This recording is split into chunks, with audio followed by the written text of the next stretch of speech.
जय श्री राधे। पूज्य श्री सद्गुरुदेव भगवान के चरणों में प्रणाम। साधक ने कहा, बहुत नाम जपने पर भी फल नहीं मिल रहा।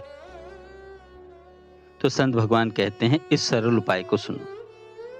आध्यात्मिक साधना कोई त्वरित चमत्कार नहीं है।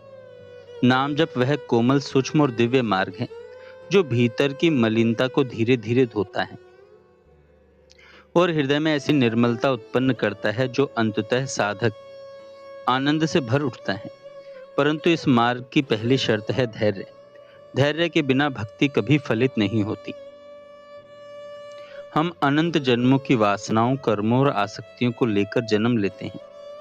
ये सभी भीतर जमा हुआ कचरा है जो नाम जप की अग्नि से भस्म होता है। यह भस्म होना ही साधक को पहले पहल कठिन लगता है।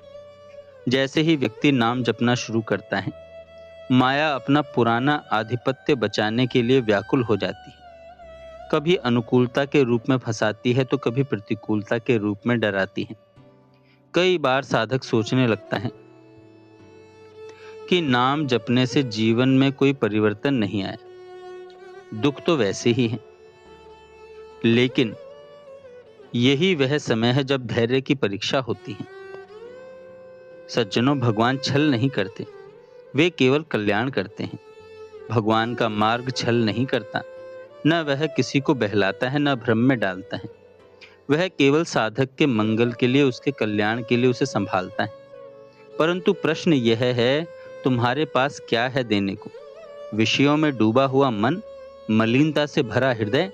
भगवान तो सच्चिदानंद हैं, उन्हें कुछ भी चाहिए नहीं। वे तुम्हें इसलिए प्यार करते हैं क्योंकि तुम्हारा कल्याण चाहने की उनकी कृपा अनंत है। मनुष्य संसार के सुखों में उलझकर रहता है, परंतु कोई सुख वहां स्थायी नहीं। धनवान से धनवान व्यक्ति भी मृत्यु के भय से कांपता है। मृत्यु धन से नहीं रुकती, पद से नहीं रुकती, वैभव से नहीं रुकती। जब हृदय मलिन होता है तो व्यक्ति की दृष्टि भी मलिन हो जाती है, इतनी मलिन कि वह अपने ही परिवार को गलत दृष्टि से देखने लगता है।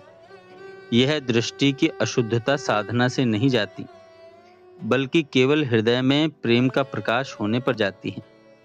नाम जप बिना प्रेम के केवल शब्द हैं, परंतु नाम जप के निरंतर प्रयास से प्रेम जागृत होता है और वही प्रेम हृदय को निर्मल करता है। धैर्य साधना की सबसे बड़ी ढाल है। साधक जब सद्गुरु और सत्संग के संग में आता है, तब माया दो प्रकार से आक्रमण करती है। या तो इतनी अनुकूलता देती है कि व्यक्ति भगवान को भूल जाए, या इतनी प्रतिकूलता देती है कि साधक सोचता है नाम जपने से कोई लाभ नहीं। इसलिए धैर्य अनिवार्य है। धैर्य ही वह शरण है जहां माया का तूफान तुम्हें गिरा नहीं सकता। किसान नए बीज बोकर भी 6 महीने प्रतीक्षा करता है, तुरंत फसल नहीं मिलती। तुमने अनंत जन्मों की मनमाने आचरण की फसल उगाई है। अब नाम जप का बीज बोया है तो थोड़ी प्रतीक्षा करनी ही पड़ेगी। भीतर के पाप और वासनाएं पहले प्रतिकार करेंगी, तूफान उठेगा। लेकिन यदि तुम भगवान के चरण पकड़कर स्थिर रह गए तो यह तूफान शांत हो जाएगा। माया बहुत शक्तिशाली है। स्वयं भगवान कहते हैं, मम माया दुरत्या, मेरी माया बहुत कठिन है पार करना। बड़े बड़े ज्ञानी फंस जाते हैं, इसलिए सतर्क रहना आवश्यक है।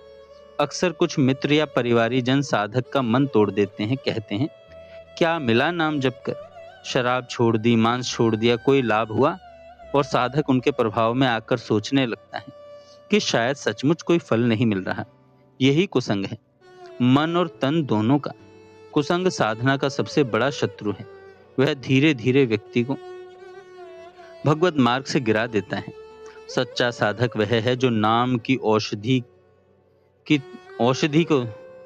की तरह पकड़े रहे। सच्चा साधक वह है जो नाम को औषधि की तरह पकड़े रहता है।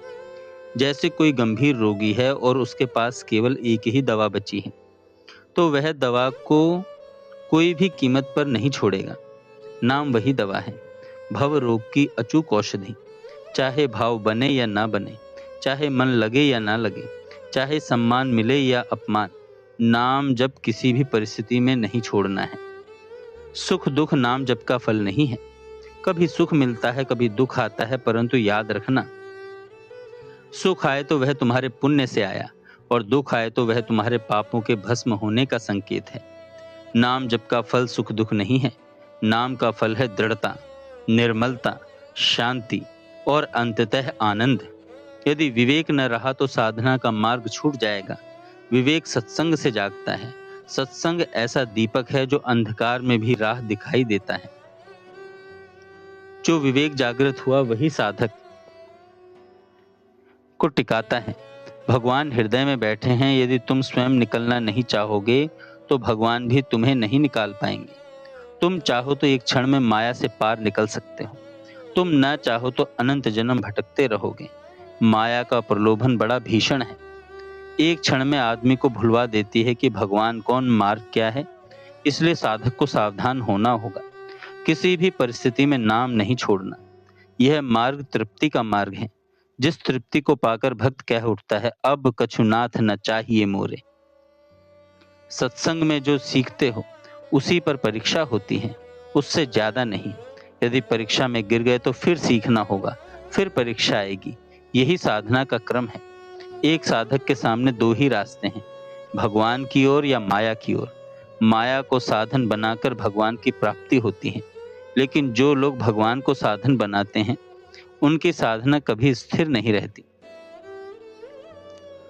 सत्संग विवेक को जगाता है, माया के प्रलोभनों को पहचानने की शक्ति देता है। आप सत्संगी हैं, विवेक जग चुका है। अब आवश्यकता है धैर्य, स्थिरता और निरंतर नाम जप की। अंत में यह मार्ग प्रेम का है। वृंदावन का प्रेम रस, वह आनंद जो वाणी की पहुंच से भी परे है, जिसे शब्दों में नहीं बांधा जा सकता। जैसे माँ अपने बच्चे को खेलते हुए देखे तो उसके हृदय में उठने वाले प्रेम की कोई अन्य व्यक्ति नहीं जान सकता, वैसे ही जब भक्त के हृदय में श्यामा श्याम की छवि खिलने लगती है तो वह आनंद केवल अनुभूति में है, शब्दों में नहीं। यह मार्ग मिलता है तो जीवन सफल हो जाता है, परंतु केवल जब तक साधक धैर्य से, विश्वास से, निरंतरता से नाम को पकड़े रहता है। यही नाम, यही सत्संग आपको संसार की माया से पार ले जाएगा और अनंत आनंद में स्थापित कर देगा। जय श्री राधे।